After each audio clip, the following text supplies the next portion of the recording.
નમસ્કાર મિત્રો, મનોવિજ્ઞાનના ધોરણ 12 પાંચમો પાઠ મનોભાર અને સ્વાસ્થ્યના લેક્ચરમાં તમારું સ્વાગત છે. ફટાફટ જોઈએ. આપણે મનોભાર અને સ્વાસ્થ્યના આપણે 3 પ્રકારના પ્રશ્ન ભણવાના છે. MCQ, વન લાઇનર અને મેઇન મોટા પ્રશ્નના મેઇન મુદ્દાઓ. પહેલો પ્રશ્ન જોઈએ MCQમાં.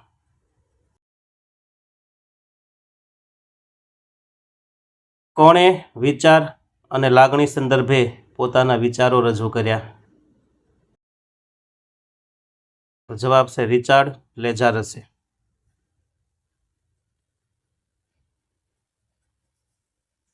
માનસિક રીતે સ્વસ્થ જીવન જીવવા માટે વ્યક્તિએ શેમાં પરિવર્તન કરવું પડશે?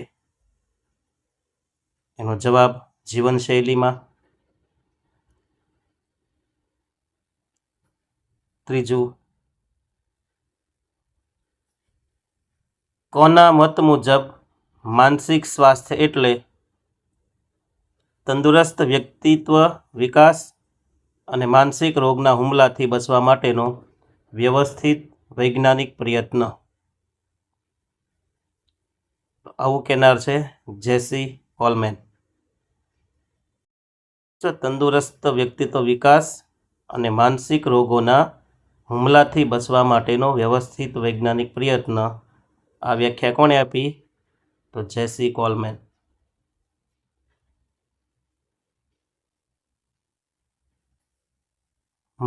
માનવજાતને ભારતની અપ્રતિમ ભેટ કઈ છે?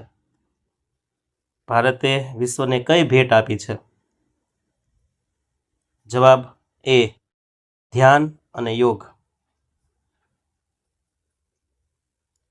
મનોભારના ઉદ્ગમ સ્થાનોને કેટલા પ્રકારમાં વહેંચી શકાય? જવાબ 3 ભાગમાં. મનોભારના ઉદ્ગમ સ્થાનોને કેટલા ભાગમાં વહેંચી શકાય? 3.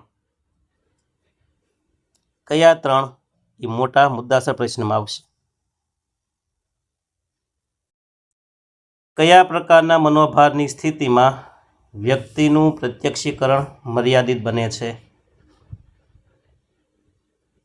જવાબ છે તીવ્ર પ્રકારના મનોભારમાં વ્યક્તિનું પ્રત્યક્ષીકરણ છે ને મર્યાદિત બને છે. સરખા નિર્ણય, સમજવાની શક્તિ બધું ગુમાવી બેઠે છે તીવ્ર મનોભાર હોય ત્યારે. આંતરિક સહજ પ્રતિક્રિયા કઈ છે? એનો જવાબ છે રડવું. કયા મનોવૈજ્ઞાનિકે મનોભારની પ્રતિક્રિયાને લડો અથવા ભાગી છૂટો પ્રતિક્રિયા તરીકે ઓળખાવી? તો જવાબ છે વોલ્ટર કેનન.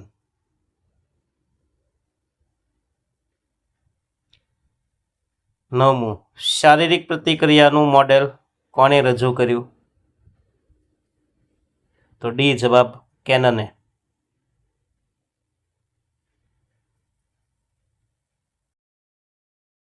10મું, વોલ્ટર કેનને શારીરિક પ્રતિક્રિયાનું મોડેલ ક્યારે રજૂ કર્યું? એનો જવાબ છે 1920માં. વોલ્ટર કેનને શારીરિક પ્રતિક્રિયાનું મોડેલ ક્યારે રજૂ કર્યું? 1920માં. મનોભારની અસરોનું સંશોધન કાર્ય કોણે અને ક્યારે શરૂ કર્યું? એનો જવાબ હાન્સ સેલીએ 1956માં.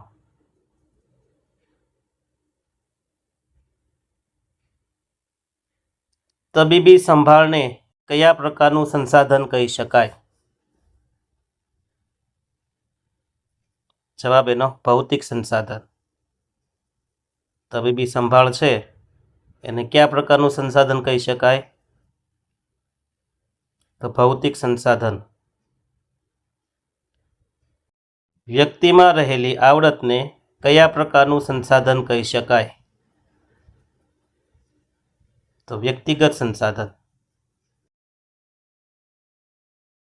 સ્વજન તરફથી મળતી સહાય કયા પ્રકારનું સંસાધન છે? જવાબ સી સામાજિક સંસાધન. અંતઃસ્ત્રાવી ગ્રંથિઓનો અભ્યાસુ કોણ હતા? જવાબ ડી વોલ્ટર કેનન.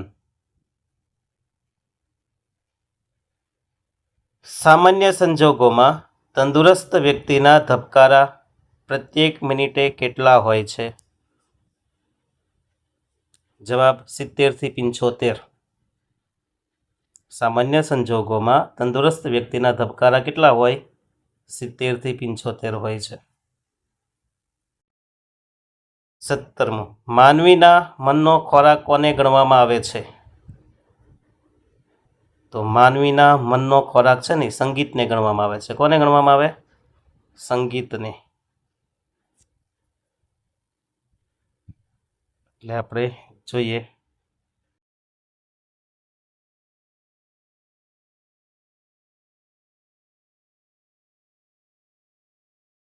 પ્રાર્થના છે ને આત્માનો ખોરાક છે. મનનો ખોરાક કોને ગણવામાં આવે? સંગીતને. હવે જોઈએ વન લાઇનર. મનોભારના કેટલા પ્રકાર છે? કયા કયા? તો મનોભારના 3 પ્રકાર છે. પહેલું હતાશા, બીજું સંઘર્ષ અને ત્રીજું દબાણ.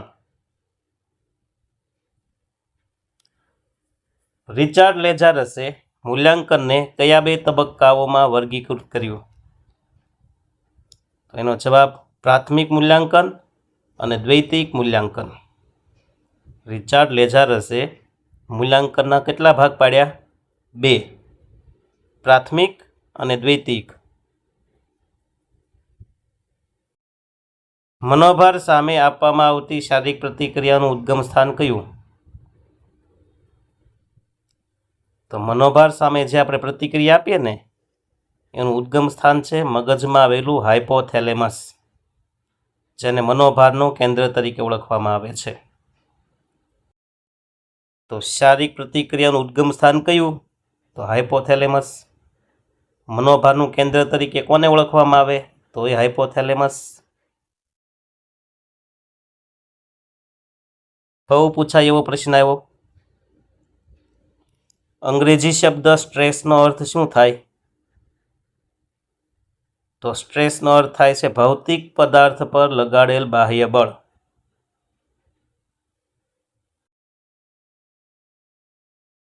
રિચાર્ડ લેજારસે કયા સંદર્ભે પોતાના વિચારો રજૂ કર્યા? તો રિચાર્ડ લેજારસે વિચાર અને લાગણી સંદર્ભે પોતાના વિચારો રજૂ કર્યા.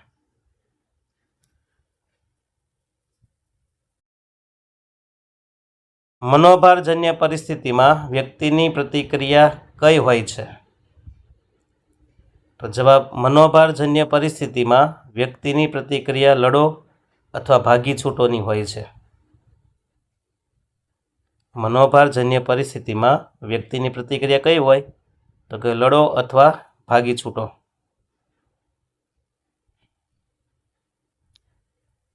મનોભારક કોને કહેવાય?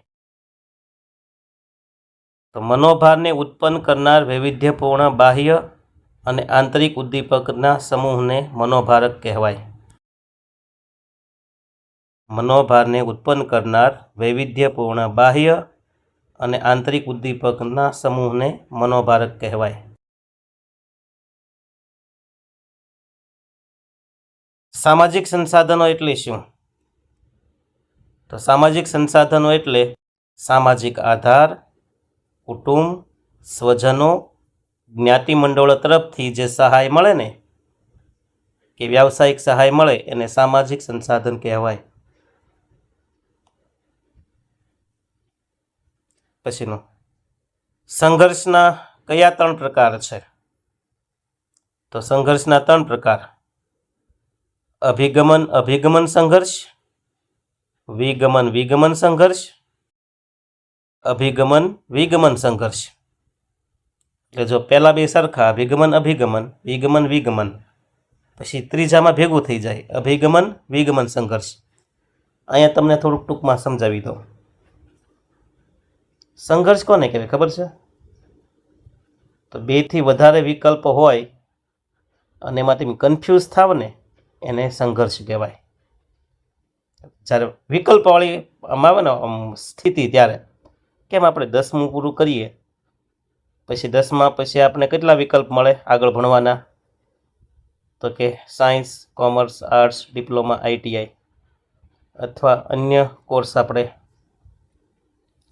તો હવે 4-5માંથી કયો કોર્સ સારો એ વિચારવામાં જે સંઘર્ષ થાય ને સ્થિતિ એને સંઘર્ષ કહેવાય છે, તાણને. હવે એમાંય પાછા છે ને પ્રકાર કેટલા જો 3 પ્રકાર: અભિગમન, વિગમન અને અભિગમન. અભિગમન કોને કહેવાય? તો કે જેટલા વિકલ્પો હોય બધા વિકલ્પ ગમતા હોય, બધા વિકલ્પ ગમે છે પણ પસંદ એક જ કરવાનું છે, તો એ અભિગમન કહેવાય. પછી વિગમન કોને કહેવાય? તો કે વિકલ્પ 2થી વધારે હોય પણ એકે ગમતા નથી, પણ તોય પસંદ એક કરવાનું. વિકલ્પ ગમતો એક પણ નથી પણ એમાંથી પસંદ એક કરવાનું. હવે ન ગમતું હોય તોય કેમ પસંદ કરવું? તો આ જે સંઘર્ષ થાય ને એ વિગમન છે.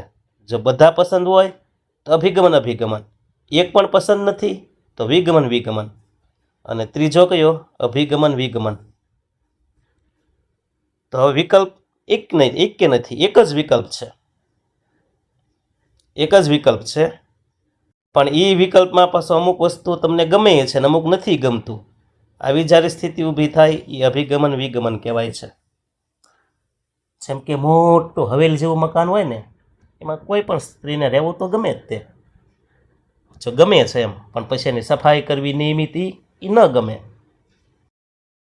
તો હવેલીમાં ગમે છે, સફાઈ કરવી ગમતી નથી, તો એ જે છે એ અભિગમન સંઘર્ષ કહેવાય.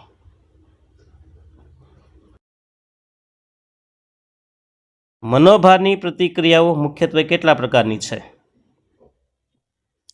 તો 4 પ્રકારની પ્રતિક્રિયા છે મનોભારની. પહેલું શારીરિક, જો મનોભાર આવે એટલે આપણે 4 રીતે પ્રતિક્રિયા આપીએ છીએ.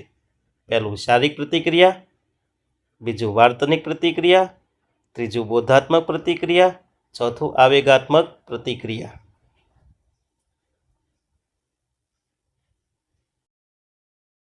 મનોભાર પ્રત્યે કેવી રીતે પ્રતિક્રિયા થશે તેનો આધાર કઈ 3 બાબતો પર છે?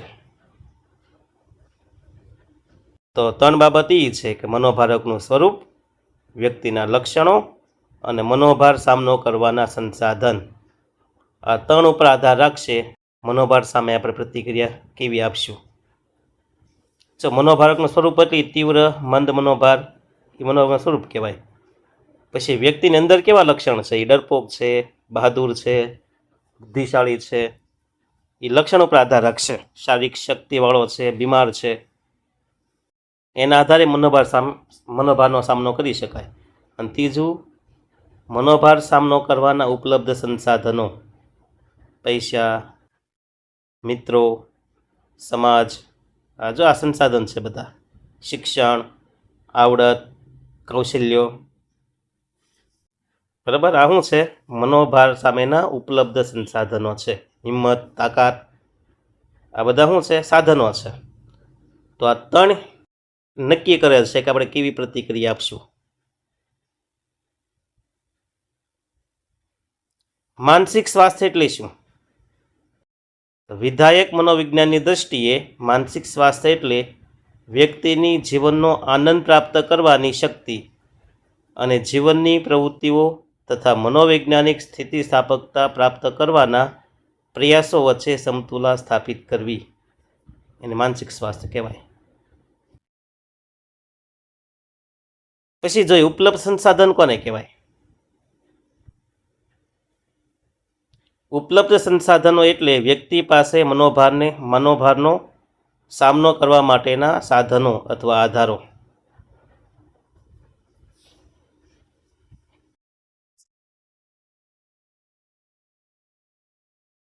હળવા મનોભારમાં વ્યક્તિનું પ્રેરિત વર્તન કયું હોય છે?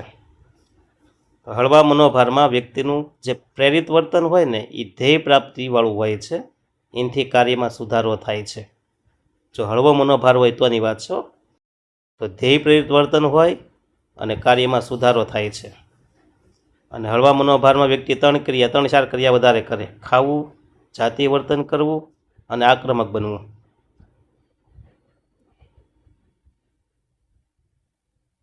મનોશારીરિક રોગો એટલે શું? તો માનસિક રોગો એટલે મનોશારીરિક રોગો એટલે એવા રોગો કે જેના કારણો મનોવૈજ્ઞાનિક હોય છે, પરંતુ તેના પરિણામો શારીરિક રોગના સ્વરૂપમાં દેખાય છે. 16મું, WHO એ આપેલી માનસિક સ્વાસ્થ્યની વ્યાખ્યા આપો.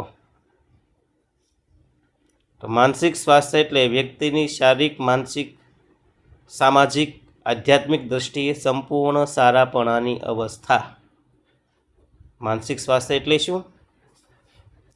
તો વ્યક્તિ શારીરિક, માનસિક, સામાજિક, આધ્યાત્મિક દ્રષ્ટિએ સંપૂર્ણ સારાપણો અનુભવે એને માનસિક સ્વાસ્થ્ય કહેવાય. યોગની ભેટ વિશ્વને કોણે આપી? તો મહર્ષિ પતંજલિએ અને ઋષિમુનિઓએ. સામાન્ય વ્યક્તિનું લોહીનું દબાણ કેટલું હોય છે? તો સામાન્ય વ્યક્તિનું લોહીનું દબાણ હોય છે 80 થી 110. નોર્મલ કેટલું હોય બ્લડ પ્રેશર? 80 થી 110. કયા પ્રકારની ડાયાબિટીસ મનોભાર સાથે જોડાયેલી છે? તો જવાબ ટાઈપ 2 પ્રકારની ડાયાબિટીસ.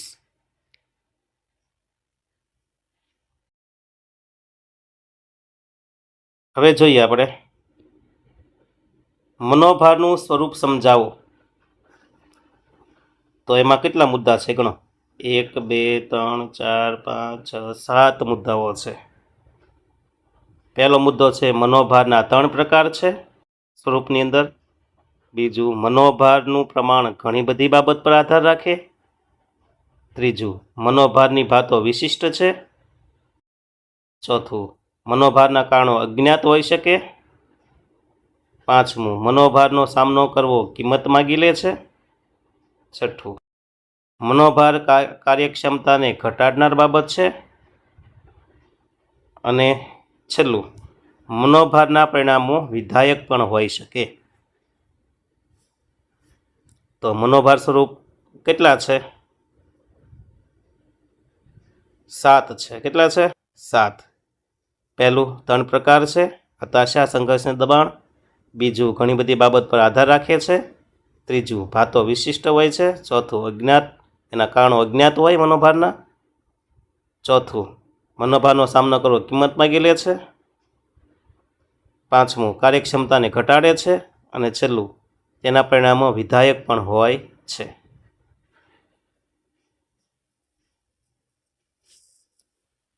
પછી જોઈએ આપણે મનોભારકોનું સ્વરૂપ સમજાવો. તો મનોભારક, જો મનોભાર નહીં હો, મનોભારક ક. તો 3 પ્રકારના મનોભારક કહેવાય. જો મનોભારક કોને કહેવાય? તો કે મનોભાર ઉત્પન્ન કરે એને મનોભારક કહેવાય. કયો શબ્દ છે? મનોભારક.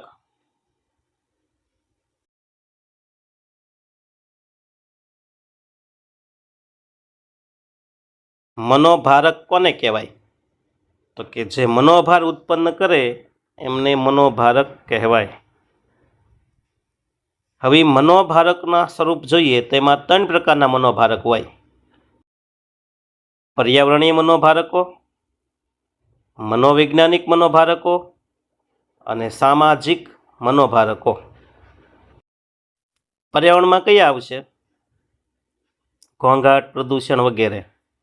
મનોવૈજ્ઞાનિકમાં તો કે હતાશા, દબાણ, સંઘર્ષ, આઘાત વગેરે. સામાજિક મનોભારકમાં તો કે ઝઘડા, એકલતા, સંબંધો તૂટવા વગેરે. તો 3 પ્રકારના મનોભારક થઈ ગયા. પહેલું પર્યાવરણીય મનોભારક, બીજું મનોવૈજ્ઞાનિક મનોભારક, ત્રીજું સામાજિક મનોભારકો.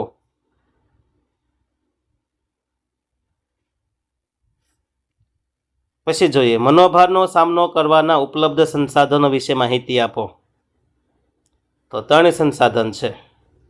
પહેલું ભૌતિક સંસાધન, બીજું વ્યક્તિગત સંસાધન, ત્રીજું સામાજિક સંસાધન. એમાં જોઈએ ભૌતિક સંસાધન તો નાણાં, તબીબી સંભાળ અને ભૌતિક સુવિધા આને ભૌતિક સંસાધનમાં ગણી શકાય. વ્યક્તિગત સંસાધન કયા? તો વ્યક્તિની અંદર જે હોય જેમ કે આવડત, કુશળતા, પરિસ્થિતિને પહોંચી વળવાની સૂઝ. સામાજિક સંસાધનમાં કોનો સમાવેશ થાય? તો એમાં કુટુંબ, સ્વજનો, જ્ઞાતિ મંડળ, વ્યાવસાયિક જૂથ, મિત્રો, આ બધા શું છે? સામાજિક સંસાધનો છે.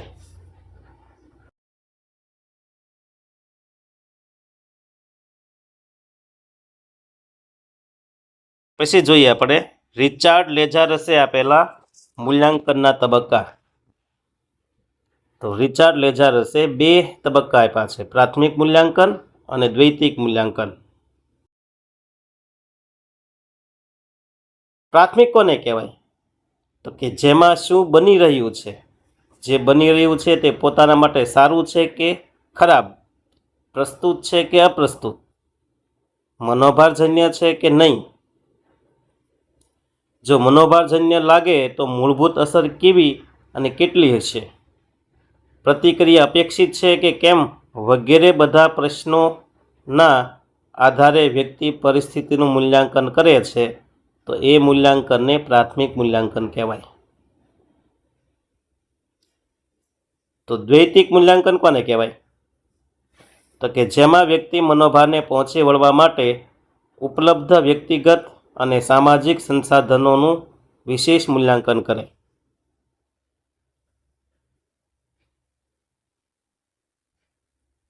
હવે જોઈએ આગળ, મનોભારના ઉદ્ગમ સ્થાન તરીકે આઘાતજનક બનાવો.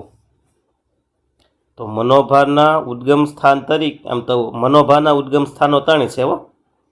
પ્રશ્ન છે ને કંઈક આવો છે, થોડી મિસ્ટેક આવી ગઈ.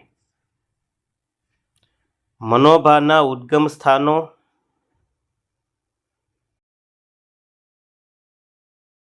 કયા કયા છે?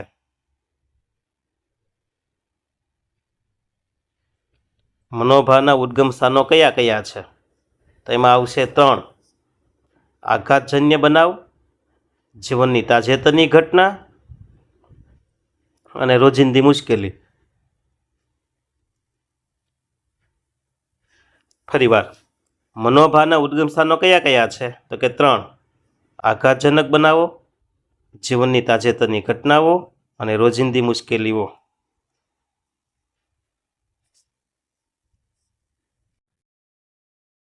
મનોભારની પ્રતિક્રિયાઓ મુખ્યત્વે 3 પ્રકારની છે. કઈ કઈ? તો જવાબ શારીરિક પ્રતિક્રિયા, વાર્તનિક પ્રતિક્રિયા કે બોધાત્મક અને આવેગાત્મક પ્રતિક્રિયા. કઈ કઈ?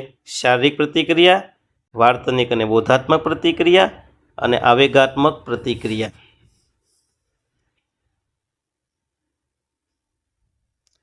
મનોભારને પહોંચી વળવાની સમસ્યા કેન્દ્રિત, કાર્ય કેન્દ્રિત પ્રવૃત્તિઓ સમજાવો. તો પહેલાં તો સમસ્યાને પહોંચી વળવા માટેની પ્રવૃત્તિ કેટલી છે? તો કે 3: સમસ્યા કેન્દ્રિત પ્રવૃત્તિ, આવેગ કેન્દ્રિત પ્રવૃત્તિ અને અહમ બચાવ કેન્દ્રિત પ્રવૃત્તિ.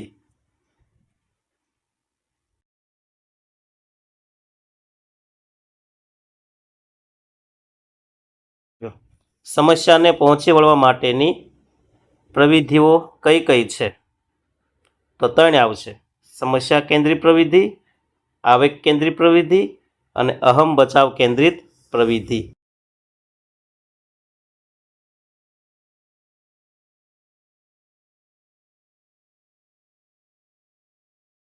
પછી મનોભારની શારીરિક અસરો જણાવો. તો મનોભારની શારીરિક અસરોમાં 3 છે: ચેતવણીનો તબક્કો, પ્રતિકારનો તબક્કો અને થાકનો તબક્કો.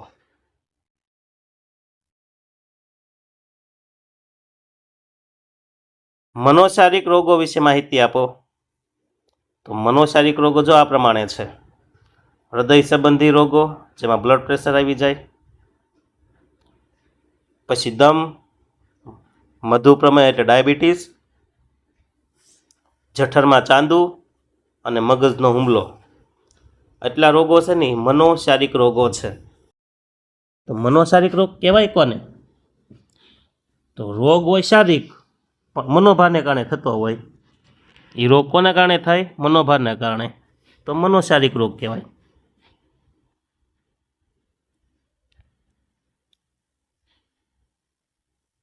મનોભારની મનોવૈજ્ઞાનિક અસરો જણાવો.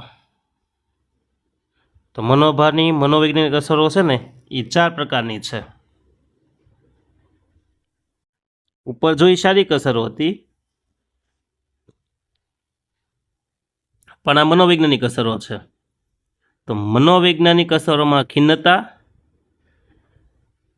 નિર્ણય પ્રક્રિયા પર અસર, સમસ્યા ઉકેલમાં ખલેલ અને સમાયોજનલક્ષી પ્રશ્નો. તો સાંભળજો, મનોભારની શારીરિક અસરો કઈ? તો આ હતી: હૃદય સંબંધી રોગ, દમ, મધુપ્રમેહ, ડાયાબિટીસ, જઠરમાં ચાંદુ અને મગજનો હુમલો. જો આ મનોભારની શારીરિક અસર. પણ મનોભારની માનસિક અસર પૂછાય મનોવૈજ્ઞાનિક તો કઈ આવશે? તો કે ખિન્નતા, મનોભારની નિર્ણય પ્રક્રિયા પર અસર, સમસ્યા ઉકેલમાં ખલેલ, સમાયોજનલક્ષી પ્રશ્નો. હવે જોઈએ છેલ્લો પ્રશ્ન: માનસિક સ્વાસ્થ્ય સુધારણાના ઉપાયો જણાવો. તો માનસિક સ્વાસ્થ્ય સુધારવું હોય ને તો એના માટેના 8 ઉપાય છે. પહેલું આહાર ઉપર ધ્યાન આપવાનું. બીજું કસરત. ત્રીજું યોગ અને ધ્યાન. ચોથું જીવનશૈલીમાં પરિવર્તન. પાંચમું શિથિલીકરણની પ્રયુક્તિ. છઠ્ઠું સકારાત્મક અભિગમ. સાતમું સંગીત. અને આઠમું સમયનું વ્યવસ્થાપન. એટલા છે ને એ માનસિક સ્વાસ્થ્ય સુધારવા માટેના ઉપાયો છે. તો અહીંયા આપણે 5મો પાઠ પૂરો કરીએ. હવે પછી આવશે 6ઠ્ઠો પાઠ. અસ્તુ. હેલો દોસ્તો, નમસ્કાર. મજામાં છો ને? સારું, ત્યારે આપણે જોઈએ આજે ધોરણ 12 મનોવિજ્ઞાન પાઠ નંબર 6 વિકૃતિ.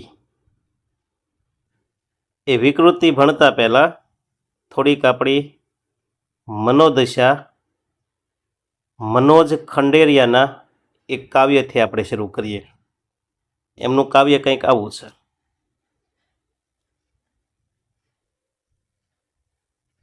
કે પકડો કલમને કોઈ પળ એમ પણ બને, આ હાથ આખે આખો બળે એમ પણ બને. પકડો કલમને કોઈ પળ એમ પણ બને, કે આ હાથ આખે આખો બળે એમ પણ બને.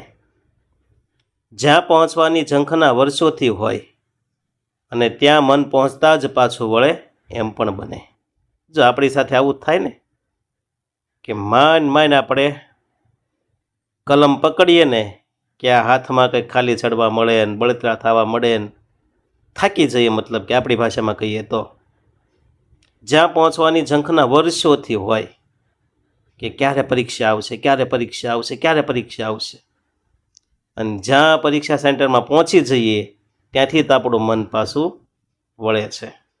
એટલે ફરી વખત જોઈએ કે જ્યાં પહોંચવાની ઝંખના વર્ષોથી હોય અને ત્યાં મન પહોંચતા જ પાછું વળે એમ પણ બને.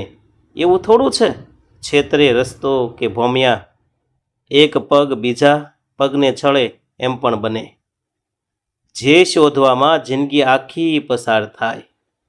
જો યાદ રાખજો, જે શોધવામાં જિંદગી આખી પસાર થાય અને એ જ હોય પગને તળે એમ પણ બને.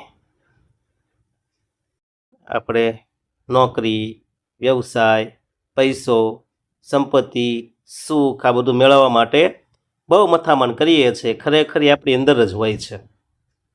અને છેલ્લું, તું ઢાળ ઢોલ્યો હું ગઝલનો દીવો કરું.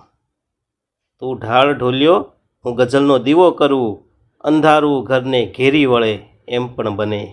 પકડો કલમને કોઈ પળે એમ પણ બને, કે હાથ આખે આખો બળે એમ પણ બને. તો આવી ખંડેરિયાની ગઝલ સાથે આપણે 6ઠ્ઠો પાઠ ભણીએ. હવે પહેલો પ્રશ્ન છે: WHO સંસ્થા દ્વારા જે વર્ગીકરણ બહાર પાડવામાં આવે તે કયા નામે ઓળખાય છે? તો જવાબ છે ISD. WHO એટલે વર્લ્ડ હેલ્થ ઓર્ગેનાઇઝેશન. તો એ જે વર્ગીકરણ અહેવાલ બહાર પાડે ને એ વર્ગીકરણનો અહેવાલનું નામ શું હોય છે? ISD. પહેલું હોય તો ISD 1, બીજો અહેવાલ હોય તો ISD 2, ત્રીજો હોય તો ISD 3, ISD 4, એમ પછી નામ વધતા જાય આગળ. બીજું, APA સંસ્થા દ્વારા જે વર્ગીકરણ બહાર પાડવામાં આવે તે કયા નામે ઓળખાય છે? એનો જવાબ છે DSM. જો આમાંય તે DSM કોઈ એક વર્ગીકરણ નથી, દર વર્ષે અહેવાલ બહાર પડતો હોય તો નામ આપ્યા છે DSM 1, નવું આવે તો DSM 2, DSM 3, DSM 4, બરાબર. આ રીતના આગળ વધતું જાય છે. તો અહીંયા એક પ્રશ્ન એ બને કે APA સંસ્થાનું પૂરું નામ જણાવો. તો અમેરિકન સાયકિયાટ્રિક એસોસિએશન આવું નામ છે. ત્રીજું, DSM 5નું વર્ગીકરણ કયા વર્ષે પ્રકાશિત થયું? જો 5મા નંબરનું છેલ્લું, DSM 5નું વર્ગીકરણ કયા વર્ષે પ્રકાશિત થયું? તો એનો જવાબ છે 2013માં. ક્યારે? 2013માં પ્રકાશિત થયું. ચોથું, હિમશિલાનું ઉદાહરણ કયા ખ્યાલ સાથે સંબંધિત છે? તો હિમશિલાનું ઉદાહરણ છે ને એ ચેતન મન અને અચેતન મનના ખ્યાલ સાથે સંબંધિત છે.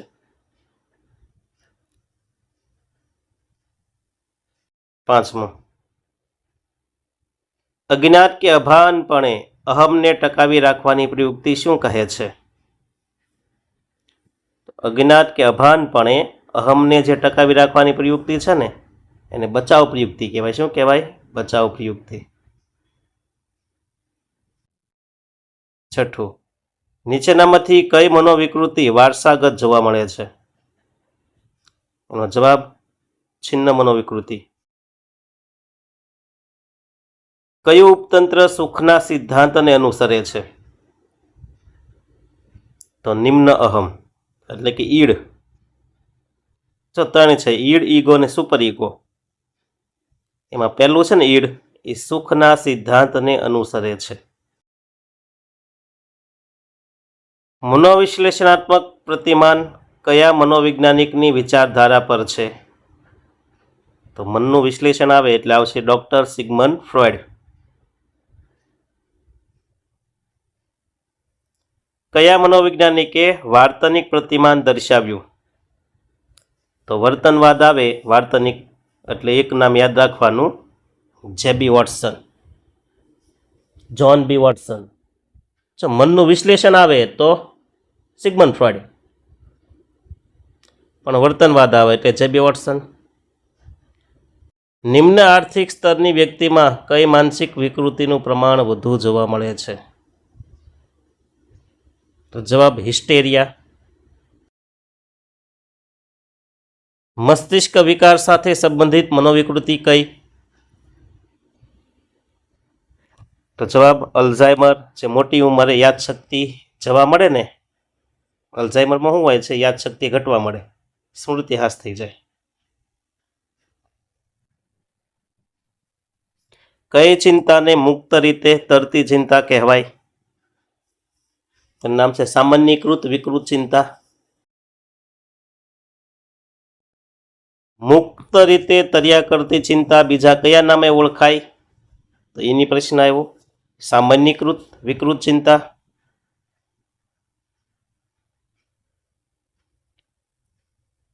કેટલીક વ્યક્તિઓ જાહેરમાં પ્રવચન કરતી વખતે ભય અનુભવે છે, ડર લાગે, પગ ધ્રુજવા મળે. એ કયા પ્રકારની વિકૃતિ છે, કયા પ્રકારનો ભય છે? તો જવાબ સામાજિક વિકૃત ભય.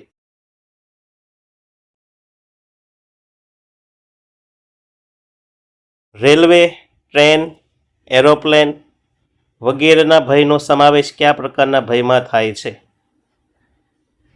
તેનો જવાબ પરિસ્થિતિજન્ય વિકૃત ભય.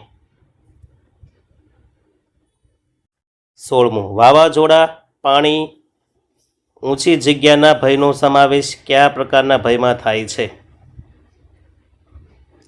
તો નૈસર્ગિક પર્યાવરણ સાથે સંબંધિત વિકૃત ભય. કૂતરા, સાપ, જીવજંતુ વગેરેના ભયનો સમાવેશ કયા પ્રકારના ભયમાં થાય છે? તો જવાબ પ્રાણીઓ સાથે સંકળાયેલ ભય. 18. લોહી જોવાના પ્રસંગે ઊભા થતા ભયને કયા નામે ઓળખવામાં આવે છે? તેનો જવાબ ઈજા સંબંધી ભય. કેટલીક વ્યક્તિઓ ટ્રાફિક જોઈને હેબતાઈ જાય. આ કયા પ્રકારનો ભય છે? તેનો જવાબ ખુલ્લી જગ્યાનો ભય. 20. ખૂબ જ પ્રિય વ્યક્તિને હત્યા કરી નાખવાના આવતા વિચારને શું કહેવાય? જો હત્યા થઈ નથી, માત્ર એમનો વિચાર આવે તો એ છે અનિવાર્ય વિચાર દબાણ વિકૃતિ. જો જે નથી એના વિચાર સતત આવ્યા જ કરે, વિચાર નથી કરવો તોય વિચાર આવ્યા કરે, અનિવાર્ય કહેવાય. આવી જ બીજી વિકૃતિ છે અનિવાર્ય ક્રિયા દબાણ. એકની એક ક્રિયા વારંવાર કર્યા જ કરે તો એ અનિવાર્ય ક્રિયા દબાણ કહેવાય. પણ આમાં જવાબ આવશે અનિવાર્ય વિચાર દબાણ, કારણ કે હત્યાનો વિચાર આવે છે ને. 21. વારંવાર હાથ ધોયા કરવાના આવતા વિચારો કઈ વિકૃતિ ગણાય? તો વારંવાર હાથ ધોયા કરવા એ છે અનિવાર્ય ક્રિયા છે, એટલે સી જવાબ અનિવાર્ય ક્રિયા દબાણ વિકૃતિ. 22. આંતરરાષ્ટ્રીય સ્તરે માનસિક લક્ષણનું વર્ગીકરણ કઈ સંસ્થા દ્વારા કરવામાં આવે છે? તો જવાબ એપીએ સંસ્થા. એપીએનું પૂરું નામ શું? તો અમેરિકન સાયકિયાટ્રિક એસોસિએશન. 23. નૈતિક મૂલ્યોનું ધોરણ નીચું હોય તેવું વર્તન અસાધારણ છે. આ વ્યાખ્યા કોણે આપી? એનો જવાબ જેસી કોલમેન. નૈતિક મૂલ્યોનું ધોરણ નીચું હોય તેવું વર્તન અસાધારણ છે. આ વ્યાખ્યા કોણે આપી? તો જેસી કોલમેને.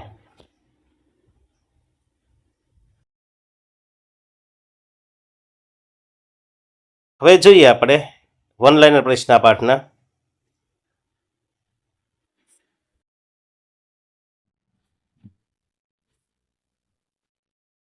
નોર્મલ એટલે શું?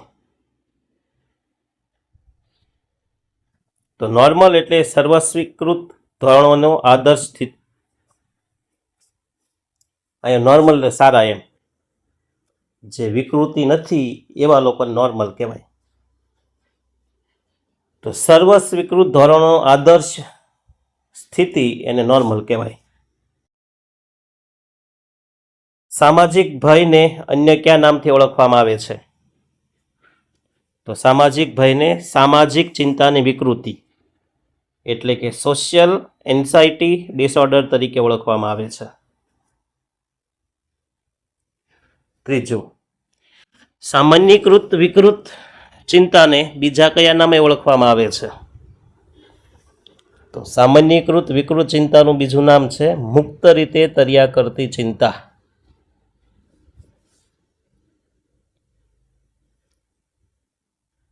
એડીએચડીની વિકૃતિનું પૂરું નામ જણાવો. તો એડીએચડીની વિકૃતિનું પૂરું નામ છે attention deficit hyper active disorder,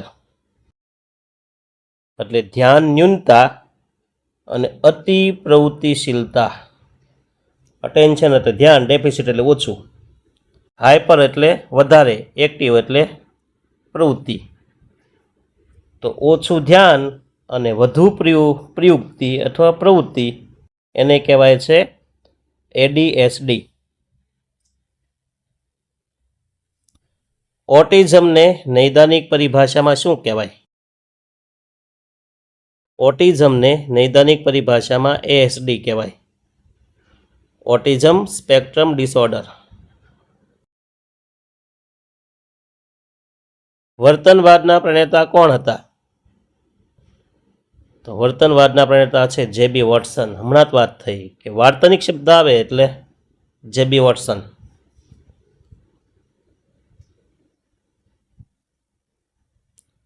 ઓસીડીનું પૂરું નામ જણાવો. તો ઓસીડીનું પૂરું નામ છે ઓબ્સેસિવ કમ્પલ્સિવ ડિસઓર્ડર, એટલે કે અનિવાર્ય વિચાર દબાણ અને અનિવાર્ય ક્રિયા દબાણ. અનિવાર્ય વિચાર અને અનિવાર્ય ક્રિયા દબાણ. કયા પ્રકારની મનોવિકૃતિમાં દર્દીમાં ખિન્નતા અને વિષાદ એમ બંને ભેગા આવેગ આવે છે?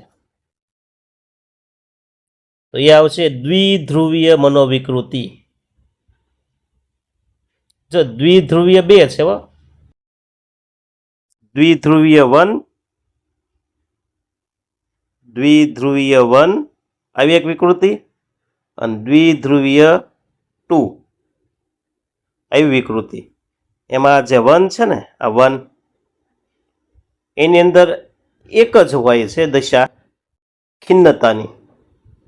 તો માત્ર જ્યારે ખિન્નતાની દશા હોય તો દ્વિધ્રુવીય 1, પણ આ જે બીજી છે ને દ્વિધ્રુવીય 2, આમાં બે દશા હોય છે. ખિન્નતા હોય તો પાછું જોવા મળે હર્ષ પણ હોય છે, આનંદ પણ હોય છે, હર્ષ પણ હોય. તો એક બાજુ ખિન્નતા તો ઘડીક પાછું હર્ષ આનંદિત થઈ જાય છે. આ બે આવક જ્યારે વારંવાર બદલાતા રહે ને, ખિન્નતા હર્ષ, ખિન્નતા હર્ષ, ખિન્નતા હર્ષ, તો એમાં બે થયા આવેગ એટલે દ્વિધ્રુવીય 2 કહેવાય. શું કહેવાય? દ્વિધ્રુવીય 2 મનોવિકૃતિ. એક આવેગ હોય તો દ્વિધ્રુવીય 1 અને બે આવેગ હોય તો દ્વિધ્રુવીય 2.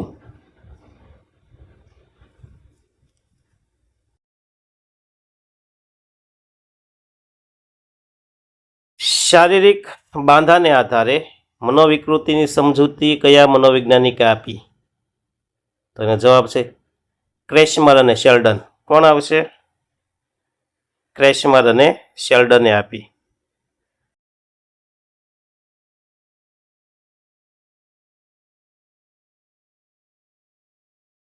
નિમ્ન અહમમાં કઈ બે મૂળ વૃત્તિઓ રહેલી છે? તો નિમ્ન અહમ હોય ને, ઈડની અંદર બે વિકૃતિ છે, વૃત્તિ, જીવન જીવવાની અને મૃત્યુની. જીવન જીવવાની વૃત્તિને જીજીવિષા કહેવાય, મૃત્યુને મુર્મુષા કહેવાય.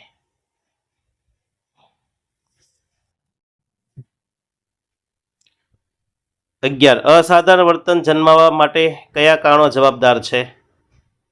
તો એના માટે 3 કારણો છે: જૈવિક, મનોવૈજ્ઞાનિક અને સામાજિક સાંસ્કૃતિક. અસાધારણ વર્તન જન્માવા માટે 3 કારણો છે: જૈવિક કારણો, મનોવૈજ્ઞાનિક અને સામાજિક.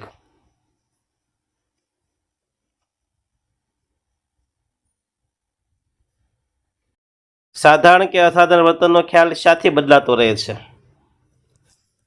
તો સાધારણ કે અસાધારણ વર્તનનો ખ્યાલ સમાજ, ઉંમર, જાતિ, સ્થાન, વિસ્તાર, સંસ્કૃતિ કે ભૌગોલિક સ્થિતિ પ્રમાણે બદલાતો રહે છે. વિદેશમાં તમે જાઓ, ત્યાં 80 વર્ષનો ડોસો જો લગ્ન કરે તો એ સાધારણ છે, હોય ને, એ વિકૃતિ નથી. પણ આપણે ભારતમાં, ગુજરાતમાં જો 80 વર્ષનો ભાભો બીજા લગ્ન કરે, વાત પૂછવામાં હો, તરત કે આ બુઢો સઠિયાઈ ગયો કે ને. કારણ કે અમેરિકાના સંસ્કૃતિ મુજબ, ખ્યાલ મુજબ ત્યાં માન્ય છે, આપણે એ માન્ય નથી. એટલે એ સાધારણ કે અસાધારણ ગણવું એ સમાજ નક્કી કરે. અમેરિકન સમાજ છે, ભારતીય સમાજ છે, એ ઉંમર નક્કી કરે. નાના બાળક જેવું વર્તન જો મોટી ઉંમરના કોઈ વ્યક્તિ કરે તો એ વિકૃતિ કહેવાય ને ભાઈ, અસાધારણ વર્તન.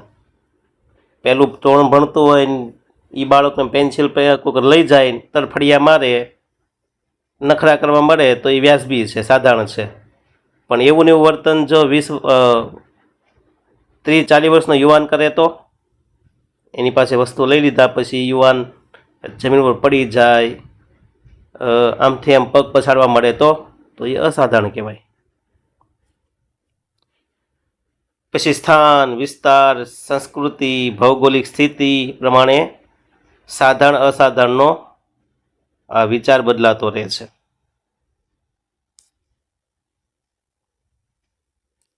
અસાધારણ વર્તન કોને કહેવાય?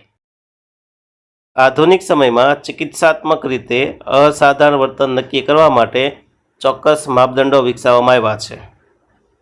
વ્યક્તિ વિકૃત ચિંતા, વધુ પડતા અકારણ મતિભ્રમો, અત્યંત આક્રમક વર્તન કે ખિન્નતા જેવા લક્ષણો ધરાવતી હોય તો તેને અસાધારણ વર્તન કહી શકાય.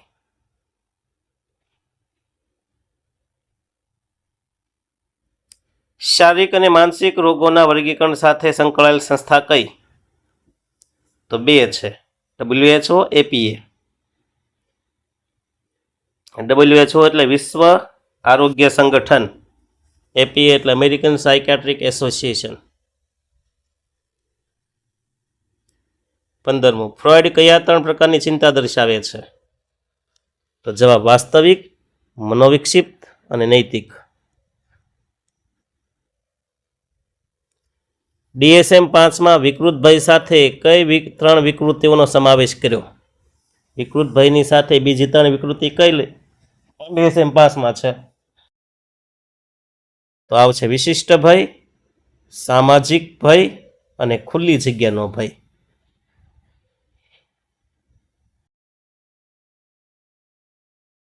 સ્કિનરે કઈ સંકલ્પના દ્વારા સમાયોજિત અને કુસમાયોજિત વર્તનનો સમજ આપી?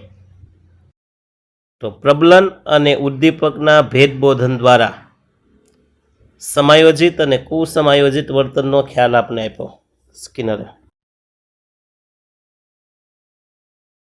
વિકૃત ભય અંગને અંગ્રેજીમાં શું કહેવાય? તો વિકૃત ભયને અંગ્રેજીમાં કહેવાય ફોબિયા. વિકૃત ભય કોને કહેવાય? તો ભય ઉત્પન્ન ન કરી શકે તેવા પરિબળોનો પણ આત્યંતિક ભય લાગવો તેને વિકૃત ભય કહેવાય.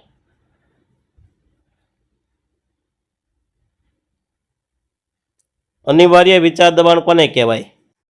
તો વારંવાર કોઈ અવાસ્તવિક, અસંગત, અર્થહીન વિચાર કરવો તેને અનિવાર્ય વિચાર દબાણ કહેવાય. પછી ચેતાપગમ એટલે શું? તો 2 ચેતાકોષ વચ્ચે રહેલી જગ્યાને ચેતાપગમ કહેવાય. 22, આંતરરાષ્ટ્રીય ક્ષેત્રે માનસિક રોગના વર્ગીકરણ સાથે કઈ સંસ્થા જોડાયેલી છે? તો હમણાં જ જોયું આપણે 2, WHO અને APA. WHOનું પૂરું નામ વર્લ્ડ હેલ્થ ઓર્ગેનાઇઝેશન અને APAનું પૂરું નામ અમેરિકન સાયકાટ્રિક એસોસિએશન. 23, WHO દ્વારા જે વર્ગીકરણ બહાર પાડવામાં આવે છે તે કયા નામે ઓળખવામાં આવે? એનો જવાબ ICD એટલે કે ઇન્ટરનેશનલ ક્લાસિફિકેશન ઓફ ડિસીઝ. જો ICD છે ને વર્ગીકરણ છે. કોનું વર્ગીકરણ? તો કે WHO દ્વારા જે રિપોર્ટ બહાર પડે ને તેનું, રોગોનું. પછી APA દ્વારા જે વર્ગીકરણ બહાર પાડવામાં આવે તે કયા નામે ઓળખાય છે? એનો જવાબ DSM. DSMનું પૂરું નામ diagnostic and statistical manual of mental disorder. 25, કોના દ્વારા પ્રકાશિત થયેલ ICD-6માં સૌપ્રથમવાર શારીરિક રોગની સાથે માનસિક રોગ કે વિકૃતિઓનું ઔપચારિક વર્ગીકરણ કરવામાં આવ્યું? તો ICD-6ની અંદર, તો ICD-6 તો એ WHOનું છે એટલે જવાબ આવશે WHO. કે 1948માં WHO દ્વારા ICD-6 જે બહાર પાડવામાં આવ્યું ને અહેવાલ, એમાં શારીરિક અને માનસિક રોગની વાત કરી, પણ ઔપચારિક રીતે. હવે મુદ્દાસર ઉત્તર. તો અસાધારણ વર્તનની સમજૂતી માટેના પ્રતિમાનો કેટલા છે, ક્યાં ક્યાં? તો જો કલરમાં દેખાડ્યું, અસાધારણ વર્તન માટેના 2 જ પ્રતિમાન છે, એક જૈવીય અને બીજું મનોવૈજ્ઞાનિક પ્રતિમાન. અસાધારણ વર્તન માટે બે પ્રતિમાન છે, જૈવીય અને મનોવૈજ્ઞાનિક. હવે એમાં જૈવીના પ્રકાર નથી, પણ મનોવૈજ્ઞાનિક પ્રતિમાનના પ્રકાર છે. કયા કયા? તો નીચે આપ્યા છે: મનોવિશ્લેષણાત્મક, વાર્તનિક, બોધાત્મક, માનવતાવાદી અને આંતરવૈયક્તિક. પછી અસાધારણ વર્તન માટે જૈવિક પ્રતિમાન સમજાવો. તો ટૂંકમાં જોઈ લઈએ. તો આ પ્રતિમાન એટલે કે જૈવિક પ્રતિમાનને મેડિકલ પ્રતિમાન કહેવાય અથવા રોગ પ્રતિમાન તરીકે પણ ઓળખવામાં આવે છે.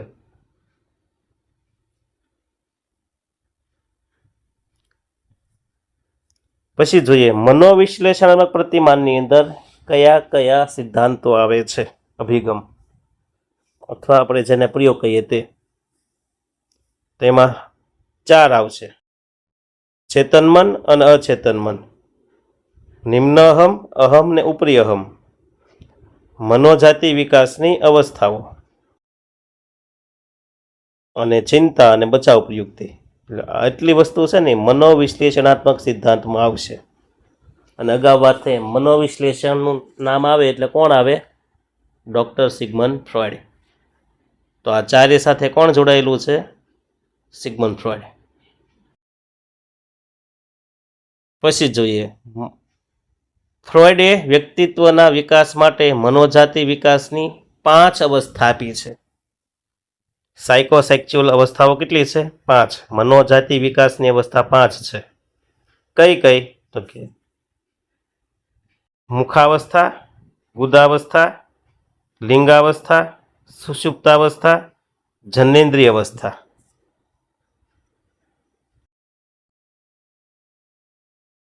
આ 5 મનોજાતિ વિકાસની અવસ્થા છે. એમાં મુખાવસ્થાનો સમયગાળો કેટલો? તો કે જન્મથી 2 વર્ષનો. ગુદાવસ્થાનો 2 થી 3 વર્ષનો. લિંગ અવસ્થાનો 3 થી 6 વર્ષનો. સુષુપ્તાવસ્થાનો 6 થી 12 વર્ષનો. અને જનનેન્દ્રિય અવસ્થાનો તો કે 13 વર્ષથી લઈને આજીવન.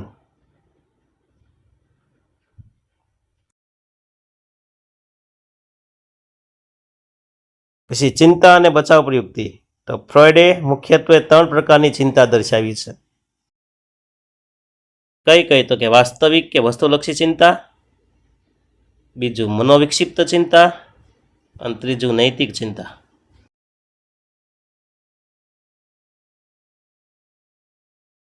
પછી જોઈએ આપણે અસાધારણ વર્તનના કારણો જણાવો. તો એના 3 કારણ છે. પહેલું તો કે જૈવીય કારણ, બીજું મનોસામાજિક કારણ અને ત્રીજું સામાજિક સાંસ્કૃતિક કારણ. બાળકમાં કે આપણી આસપાસમાં જે અસાધારણ વર્તન જન્મે છે ને એની પાછળના 3 કારણ છે. પહેલું જૈવીય એટલે શરીર, બીજું મનોસામાજિક અને ત્રીજું સામાજિક સાંસ્કૃતિક કારણો.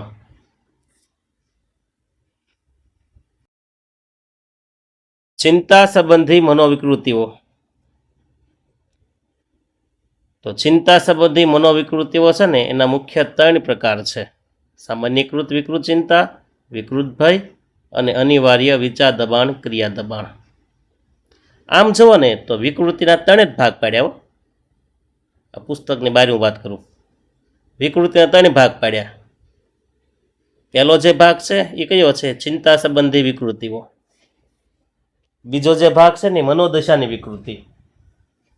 અને ત્રીજો જે છે ને શીખવા સંબંધી વિકૃતિ. કઈ આવશે? શીખવા સંબંધી વિકૃતિ. એમાં ચિંતા સંબંધી વિકૃતિ છે ને એમાં 3 છે: સામાન્યકૃત વિકૃત ચિંતા, વિકૃત ભય અને અનિવાર્ય વિચાર દબાણ, ક્રિયા દબાણ. પછી બીજું હું બોલ્યો હતો મનોદશાની વિકૃતિ. એમાં 2 આવશે: દ્વિધ્રુવીય 1 મનોવિકૃતિ, દ્વિધ્રુવીય 2 મનોવિકૃતિ.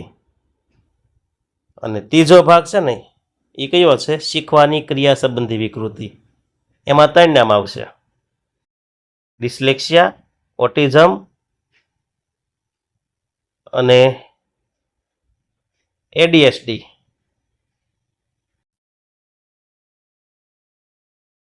Attention deficit hyper active disorder.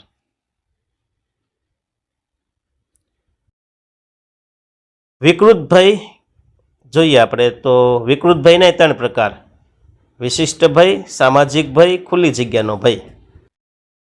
વિશિષ્ટ ભયમાંય પાછા પ્રકાર છે વિકૃત ભયના. તો વિશિષ્ટ ભય, સામાજિક ભય અને ખુલ્લી જગ્યાનો ભય. હવે વિશિષ્ટ ભય છે ને એમાંય પાછા 5 પ્રકાર. કયા કયા? તો કે પ્રાણી સંબંધી પ્રકાર, પ્રાકૃતિક વાતાવરણ સંબંધી પ્રકાર, લોહી સંબંધી પ્રકાર, પરિસ્થિતિ સંબંધી પ્રકાર વિકૃતિ અને અન્ય પ્રકારો, અન્ય પ્રકારની વિકૃતિ. પછી ખુલ્લી જગ્યાનો ભય હોય ને તેમાંય પાછા 5 પ્રકાર છે. જાહેર પરિવહનનો ઉપયોગ કરવો એમાંય ડર લાગે, ખુલ્લી જગ્યાએ પહોંચવું એમાં પણ એને વિકૃતિ હોય, ડર લાગે, બંધ જગ્યાએ પહોંચવું એ પણ એક જાતનો ડર છે, લાઇનમાં ઊભું રહેવાથી ડરવું એ પણ એક જાતનો ડર છે, અને ઘરની બહાર એકલા જવું એ પણ શું છે?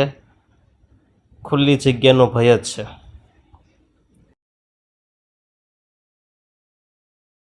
પછી મનોદશાની વિકૃતિઓ તો કે એમાં 2 પ્રકાર છે: દ્વિધ્રુવીય 1 અને દ્વિધ્રુવીય 2. અને છેલ્લું શીખવાની ક્રિયા સંબંધી વિકૃતિ તો કે એમાંય પાછા 3 પ્રકાર છે: ડિસ્લેક્સિયા, આત્મરત વિકૃતિ અને ધ્યાન ન્યૂનતા, અતિપ્રવૃત્તિશીલતા. તો આ હતો આપણો કયો પાઠ? 6થો પાઠ, વિકૃતિવાળો. વિડીયો ગમ્યો હોય તો પાછો લાઈક કરવાનો, શેર કરવાનો, સબસ્ક્રાઈબ કરવાનું. બરાબર? હોંસલા બુલંદ રખના.